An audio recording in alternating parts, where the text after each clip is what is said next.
al presentar diversas iniciativas para reformar la Constitución y distintas leyes, la narcodiputada Margarita Zavala del Narcopan expuso demagoga y tartamuda la supuesta importancia de legislar sobre la segunda vuelta electoral en México.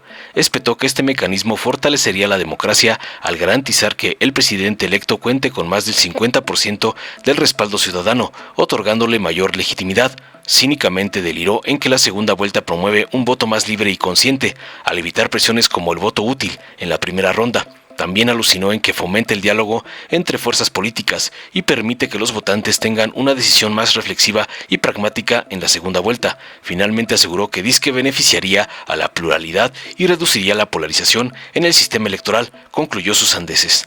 Tras oír las falacias y cantinfleo de la esposa del Borolas y gata del señor X, Irma Juan Carlos de Morena presentó una verdadera iniciativa enfocada en la inclusión y el reconocimiento de los derechos de los pueblos indígenas y afromexicanos en el presupuesto público. Propuso modificar la Ley Federal de Presupuesto y Responsabilidad Hacendaria para incluir explícitamente a las comunidades afromexicanas en el anexo 10, el cual contempla recursos destinados a su desarrollo integral. Subrayó que esta medida no generaría un impacto presupuestal adicional, ya que se trata de reconocer formalmente lo que ya ocurre en la práctica. Finalmente enfatizó la importancia de visibilizar a estas comunidades, asegurando su inclusión en los ámbitos jurídico, institucional y programático, ya que lo que no se nombra no existe, concluyó para humillar la iniciativa chafa de la Borolas. Veamos enseguida cómo la esposa del Borolas es humillada por una diputada indígena de Morena por andar presentando iniciativas chafas que le dicta su amo, el narcoampón Claudio X. Con su venia, presidenta. Adelante. Entre las lecciones que podemos tener de las últimas elecciones presidenciales en un país tan diverso como el nuestro, está sin duda alguna la importancia de legislar sobre la segunda vuelta electoral. Es más, ayer apenas mis alumnos de preparatoria de la Asunción decían que por qué no hacíamos segunda vuelta electoral. Y es que las últimas elecciones presidenciales de este siglo, pero incluso también en las anteriores, se hacía presente la importancia de legislar sobre esta segunda vuelta. Lo hacía también como propuesta el mundo académico, porque la implementación de una segunda vuelta electoral sí es una medida trascendental para fortalecer nuestra democracia, o lo que queda de ella.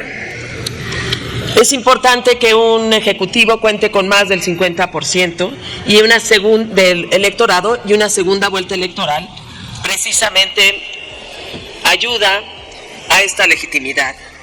Brinda una legitimidad real a quienes van a dirigir nuestro país y permite que la mayoría de los ciudadanos y ciudadanas de algún modo estén involucrados en ese representante. Puede haber desventajas, sin duda, pero me parece que tiene más ventajas. Alguna de las ventajas, por ejemplo, es que el elector va a votar en primera vuelta con plena libertad. Eso evita así como que las histerias colectivas del voto útil, de la exigencia anticipada además de voto útil, o las presiones de únanse porque lo importante es acabar con el otro, y en ese sentido no ayuda a la libertad del elector. Es decir, el votante tendrá un clima de mayor conciencia a la hora de expresar su voto en primera vuelta y en segunda vuelta.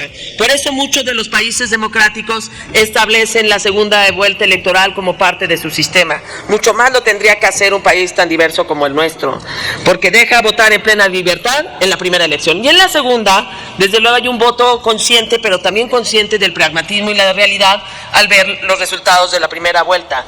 Y hace que las encuestas se vuelvan realmente unas herramientas útiles y no unas herramientas que presionan para la adhesión anticipada a través de los votos útiles. Es decir, tiene la segunda vuelta electoral un efecto de mayor comprensión de la pluralidad para que un votante diga eso es lo que quiero independientemente de cuántos votos vaya a conseguir. Y segundo, también porque eso le hará ya a la hora de decidir entre los dos primeros lugares, pues realmente a quién le va a dejar el país a dirigir.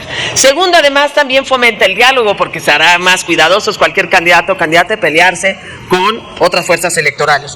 Por eso Giovanni Sartori decía, si existe un sistema electoral superior, ese sería la de la doble vuelta.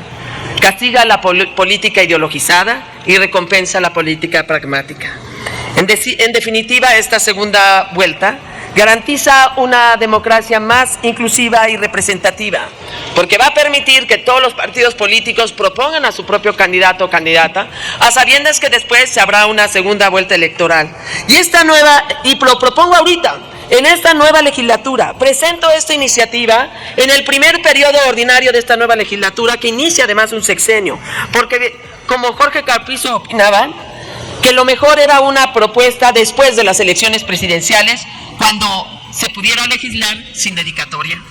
La segunda vuelta electoral evita la polarización, le da más poder y libertad a los ciudadanos y las ciudadanas que acuden a las urnas, y además obliga a un diálogo entre las fuerzas políticas.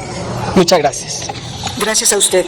Túrnese a la Comisión de Puntos Constitucionales para dictamen. Doctor Jaime Barba, ¿con qué objeto?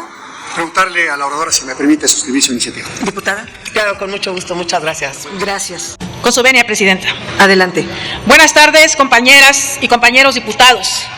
Me dirijo a esta soberanía y al pueblo de México para presentar la iniciativa con proyecto de decreto por el que se propone reformar diversos artículos de la Ley Federal de Presupuesto y Responsabilidad Hacendaria al tenor de las siguientes consideraciones. La reciente reforma constitucional al artículo 2 en materia de pueblos y comunidades indígenas y afromexicanas señala en su apartado B: la federación, las entidades federativas, los municipios y, en su caso, las demarcaciones territoriales de la Ciudad de México deberán establecer las instituciones y determinar las políticas públicas que garanticen el ejercicio efectivo de los derechos de los pueblos indígenas y su desarrollo integral, intercultural y sostenible, las cuales deben ser diseñadas y operadas conjuntamente con ellos. Para tal efecto, dichas autoridades tienen la obligación de, numeral 2, determinar mediante normas y criterios compensatorios, equitativos, justos y proporcionales, asignaciones presupuestales para los pueblos y comunidades indígenas que serán administradas directamente por estos. Asimismo, dicha reforma establece en su apartado C: esta Constitución reconoce a los pueblos y comunidades afromexicanas, cualquiera que sea su autodeterminación, como parte de la composición pluricultural de la nación.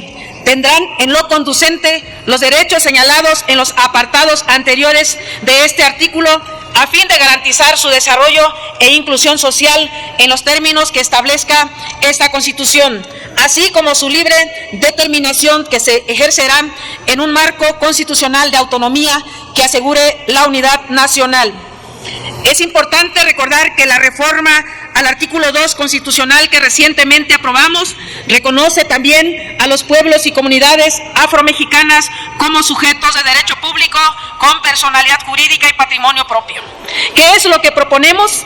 Reformar los artículos 2, 41 y 58 de la Ley Federal de Presupuesto y Responsabilidad Hacendaria para que en los anexos transversales, en este caso al anexo 10, donde concurren programas presupuestarios, componentes de estos y o unidades responsables cuyos recursos son destinados a obras, acciones y servicios vinculados con desarrollo integral de los pueblos y comunidades, se agregue a este anexo y la palabra y afromexicanas. ¿Esta iniciativa tiene impacto presupuestal? La respuesta es no, no tiene ningún impacto presupuestal. Lo único que esta soberanía estaría realizando al aceptar esta modificación es orientar al Poder Ejecutivo en sus 3 niveles el ejercicio de este presupuesto. Cabe señalar que en la práctica esto ya sucede, y esto es con base en la reciente publicación que hizo nuestro Gobierno de México del Catálogo Nacional de Pueblos y Comunidades Indígenas y Afromexicanas. Esta iniciativa no impacta en el presupuesto que reciba esta Cámara por parte de nuestra presidenta, la doctora Claudia Sheinbaum, toda vez que en los PEF de cada año que hemos aprobado en esta Cámara, este anexo siempre ha existido y siempre ha sido con incrementos. En el 2018, por ejemplo, fue de 80,844 millones. En el 2020, de 104,680 millones. En el 2022, 124,978 millones. En el 2024 fue de 153,343 millones de pesos.